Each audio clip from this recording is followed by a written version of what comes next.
Welcome to all my friends, students in physics class. Today our topic is resistivity and conductivity and conductance. ये पिछले class से ही चलता आ रहा है। हम लोगों ने पहले रेजिस्टेंस पढ़ा, फिर रेजिस्टिविटी पढ़ा, फिर कंडक्टिविटी पढ़ा। इस कंडक्टिविटी का डायमेंशन आपको होमवर्क दिया गया था। कंडक्टिविटी को कहा गया था it is reciprocal of resistivity, जिसका फॉर्मूला कल लिखा गया था 1/ρ और एक फॉर्मूला था L/R इंटू ए। इनका डायमेंशन आपको निकालना था। तो दोस्तों इसका क्या डायमेंशन होगा? डायमेंशन ऑफ कंडक्टिविटी क्या होगा? तो आप लेंथ का डायमेंशन क्या होता है? L।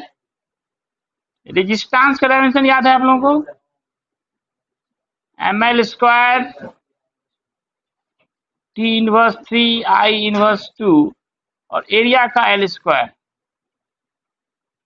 एक L यहां से आप कैंसिल कर दीजिए। अब आपका नीचे क्या आ रहा है? m, एक L यहां बचा, L² है, L³ होगा T−3 I−2। अब आप इसको ऊपर लाए, M−L−3 T³ I²। तो ये डायमेंशन हो गया कंडक्टिविटी का। नेक्स्ट टॉपिक है कंडक्टेंस। तो देखिए आप नाम से ही पकड़ सकते हैं, conductivity is reciprocal of resistivity. तो then what will be conductance? Conductance क्या होगा? कंडक्टेंस क्या होगा? Conductance, what is conductance? दिमाग लगाओ, क्या होगा ये? The reciprocal of resistance. Resistance का जो रेसिप्रोकल होगा वो कंडक्टेंस होगा, और रेजिस्टिविटी से कंडक्टिविटी बना, और रेजिस्टेंस से क्या बनेगा? कंडक्टेंस। क्या कहेंगे? The reciprocal of resistance is called conductance।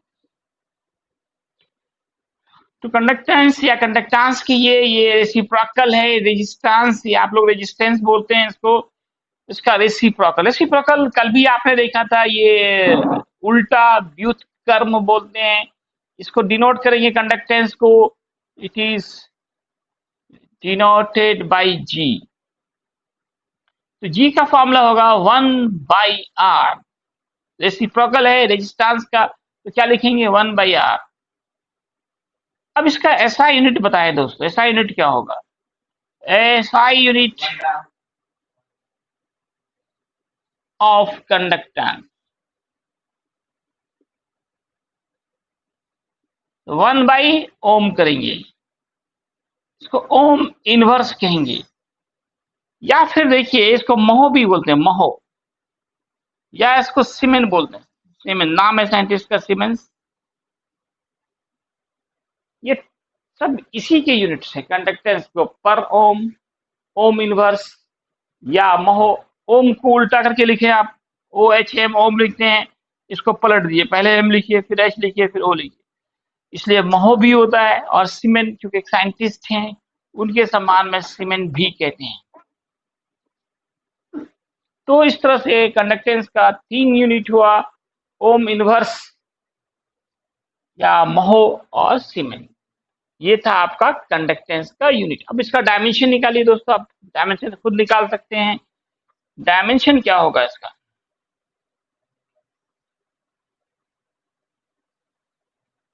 तो आप रेजिस्टेंस का डायमेंशन डालें, रेजिस्टेंस का डायमेंशन याद हो गया ना?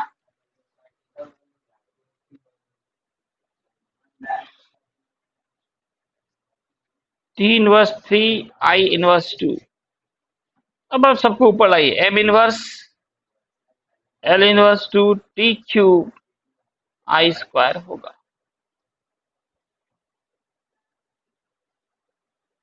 तो चलिए दोस्तों इसे नोट किया जाए।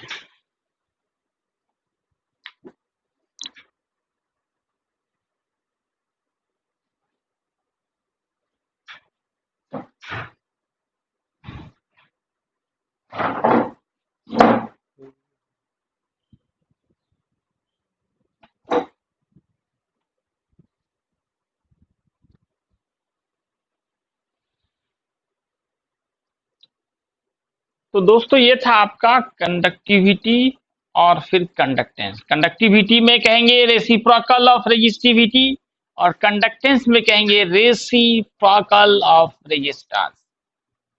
इसका यूनिट, डायमेंशन, ये सभी इंपॉर्टेंट ऑब्जेक्टिव हैं। अब हम लोग देखते हैं हीटिंग इफेक्ट ऑन रेजिस्टेंस। किसी कंडक्टर को गर्म करेंगे तो उसके रेजिस्टेंस पे क्या इफेक्ट होगा।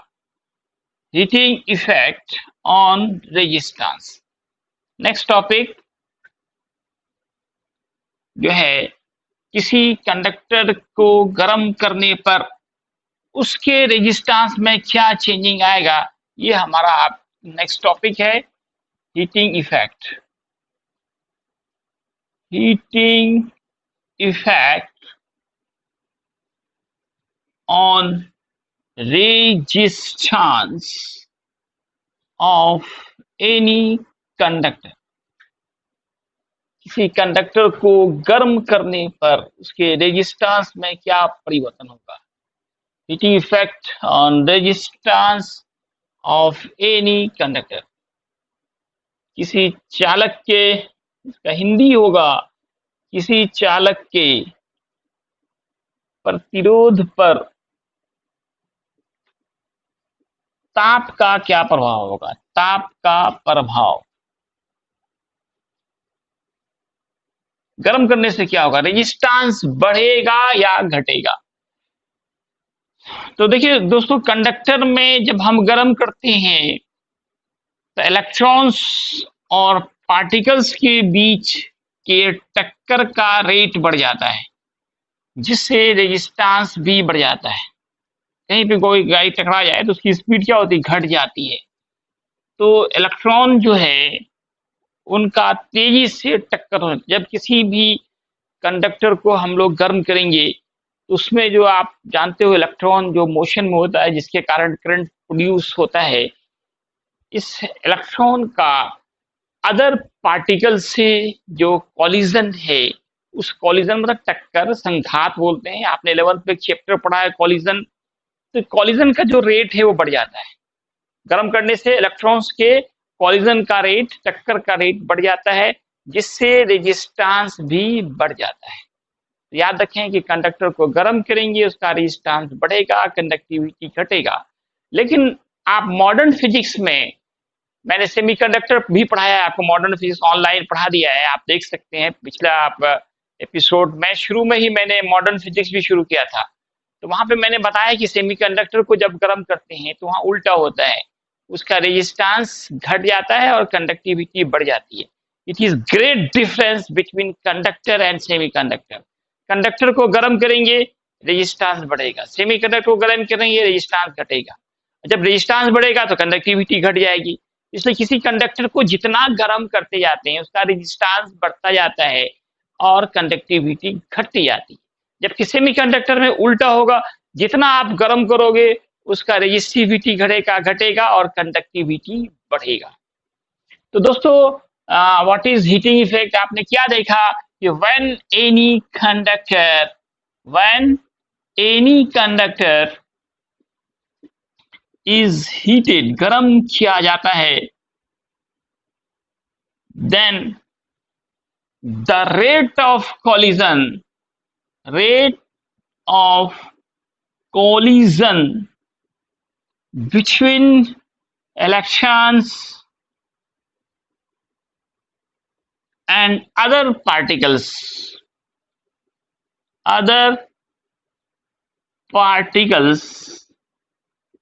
is increased, बढ़ जाता है, जिससे as a result of which, जिसके परिणाम स्वरूप रेजिस्टेंस आल्सो इंक्रीज, ये भी बढ़ जाता है, प्रतिरोध बढ़ जाएगा, रेजिस्टेंस बढ़ जाएगा, इज इंक्रीज्ड। अब अगर आप मान लो इफ इनिशियल रेजिस्टेंस, इनिशियल मतलब शुरू का, इनिशियल रेजिस्टेंस जो है वो R1 है और इसको गर्म किया आपने, क्या किया, हीट दिया। आफ्टर हीटिंग, गर्म कर रहे हैं आप, up to delta T temperature difference. Delta T temperature difference से आप इसे गर्म कर रहे हैं। तो गर्म करेंगे रेजिस्टेंस बढ़ जाएगा। After heating up to delta T temperature difference, resistance becomes R2. Then increment in resistance,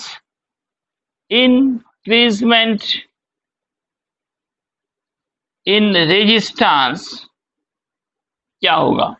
resistance में कितनी वृद्धि होगी? तो इसके लिए हम लोग क्या करते हैं, पहले R1 था, बढ़ा हुआ R2 है, इंक्रीजमेंट निकालने के लिए फाइनल माइनस इनिशियल करते हैं। फाइनल माइनस वृद्धि निकालनी हो तो हमेशा याद रखें फाइनल माइनस इनिशियल निकालना पड़ता है।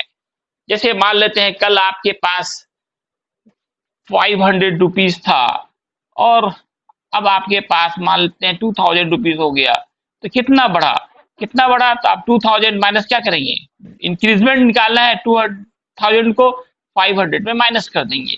इसी तरह से इनिशियल रेजिस्टेंस है हमारा R1 और फाइनल हो गया R2, तो बढ़ा कितना? R2 minus R1। अब ये एक्सपेरिमेंट की बात है, एक्सपेरिमेंट से देखा गया है, फ्रॉम एक्सपेरिमेंट ये जो इंक्रीजमेंट है R2 minus R1 is directly proportional to the R1 and R2 minus R1 is also directly proportional to the temperature difference. इसको आप ऐसे समझिए, यहां पर क्या देख रहे हैं, दो बातें देख रहे हैं आप कि इंक्रीजमेंट इन रेजिस्टेंस, ये इनिशियल रेजिस्टेंस R1 के डायरेक्टली प्रोपोर्शनल हो रहा है और दूसरा डेल्टा टी के टेम्परेचर डिफरेंस के डायरेक्टली प्रोपोर्शनल हो रहे हैं। इससे क्या पता चल रहा है कि शुरू में जितना ज्यादा रेजिस्टेंस होगा, वृद्धि इंक्रीजमेंट भी उतना ज्यादा होगा। शुरू में रेजिस्टेंस कम होगा तो इंक्रीजमेंट भी कम होगा, डायरेक्टली प्रोपोर्शनल होता है इनिशियल रेजिस्टेंस का। इसको आप ऐसे समझ सकते हैं कि एक आदमी 500 रुपए से बिजनेस शुरू करे और एक 5 करोड़ से, किसको ज्यादा फायदा होगा? जिसका पूंजी शुरू में ज्यादा होगा। तो शुरू में जितना ज्यादा रेजिस्टेंस होगा उतना ज्यादा इंक्रीजमेंट भी होगा। अब डेल्टा टी को आप ऐसे समझिए, एक लड़का जो है वो 1 ही घंटा पढ़ रहा है, 1 ही घंटा मेहनत कर रहा है, और एक है 10 घंटा पढ़ रहा है। तो किसको ज्यादा नॉलेज होगा, कितना मार्क्स ज्यादा किसको आएगा? छोड़ेगी तो 10 घंटा पढ़ रहा है। तो इसको डेल्टा टी को वही आप समझ लीजिए, मेहनत समझ लो। जो इतना मेहनत करेगा उतना आगे जाएगा, उतना उसमें इंक्रीजमेंट होगा उसके नॉलेज में। तो रेजिस्टेंस भी डेल्टा टी के बढ़ने से बढ़ता है। टेम्परेचर जितना ज्यादा गर्म करते जाएंगे रेजिस्टेंस बढ़ता जाएगा। तो दोनों के डायरेक्टली प्रोपोर्शनल हो गया, इनिशियल रेजिस्टेंस की भी डायरेक्टली प्रोपोर्शनल और दूसरा delta T is temperature difference. ये क्या है? टेम्परेचर डिफरेंस, कितना टेम्परेचर डिफरेंस से आप गर्म कर रहे हैं। चलिए इसे नोट किया जाए।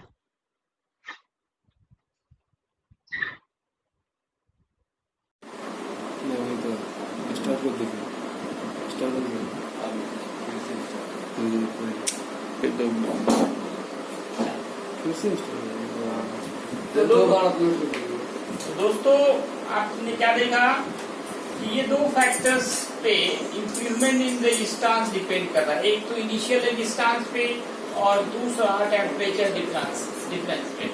अब हम लोग इन दोनों को मिलाएंगे तो एक फॉर्मूला बन जाएगा।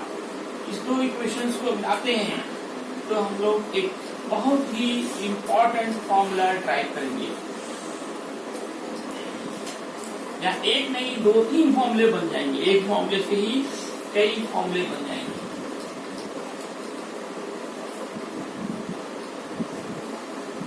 तो दो इक्वेशन जो कि आपने देखा, दोनों इक्वेशन, पहला इक्वेशन क्या था? R2 minus R1 directly proportional R1 and second is R2 minus R1 is directly proportional delta T। इन दोनों को मिलाओ तो क्या होगा? From first and second, R2 minus R1 directly proportional R1 into delta T। तो R2 minus R1 बराबर होगा alpha R1 delta T. तो एक फॉर्मूला यहाँ पे इंक्रीजमेंट इन रेजिस्टेंस का आया। इंक्रीजमेंट इन रेजिस्टेंस निकालना हो तो हम लोग ये फॉर्मूला बैठाएंगे। ये एक नया मेहमान यहाँ पे अल्फा आ गया। अल्फा के बारे में जाने, अल्फा कौन है? कोई आपके घर में आकर उसका नाम पूछते हैं, पता पूछते हैं, तब अल्फा के बारे में आपको जानकारी चाहिए। अल्फा क्या है? Alpha is constant which is called, इसका नाम है thermal coefficient of resistance. Thermal coefficient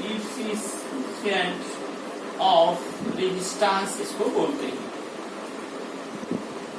तो हम लोग फिर अब इसका यूनिट, डायमेंशन, डिफिनीशन, पूरा इसका जानकारी पता करेंगे। कोई आपके घर में आए तो पूरा पता दीजिए। अल्फा के बारे में भी हम लोग पूरी जानकारी प्राप्त करेंगे। देखिए, इससे पहले हम लोग इससे एक दो फॉर्मूला और ट्राई करते हैं। ये बहुत इंपॉर्टेंट इक्वेशन है। इस इक्वेशन से हम लोग क्या लिख सकते हैं? फ्रॉम थर्ड एक और फॉर्मूला इंक्रीज रेजिस्टेंस, R2 का फॉर्मूला। R2 अगर निकालना चाहे तो क्या होगा? ये माइनस इधर जाएगा, प्लस होगा, अल्फा होगा और R1 डेल्टा टी होगा। अब आप R1 कॉमन ले लें, एक फॉर्मूला आया 1 plus alpha into delta T. ये इंक्रीज रेजिस्टेंस का बढ़ा हुआ जो रेजिस्टेंस का मान होता है निकालना हो तो आप ये फॉर्मूला पुट करेंगे। अब यहाँ पे एक और फॉर्मूला अल्फा का आएगा। अल्फा का क्या फॉर्मूला आएगा दोस्तों? अल्फा क्या होगा? ये फ्रॉम थर्ड से ही लेंगे। फिर आप from third equation, from equation third, equation third से देखिए अल्फा का क्या फॉर्मूला होगा? R2 minus R1 by R1 into delta T. तो ये अल्फा क्या था? अल्फा का नाम याद होगा आप लोगों को, thermal coefficient of resistance. Alpha का नाम है थर्मल कोएफिशिएंट ऑफ रेजिस्टेंस। अब इनका डिफिनेशन चाहिए। ये भी एक फॉर्मूला इंपॉर्टेंट है, इसको भी इक्वेशन मान लिया जाए, फोर्थ इसको मान लीजिए फिर। अब what is thermal coefficient of resistance? इनका डिफिनेशन प्राप्त, देखिए फॉर्म डिफिनेशन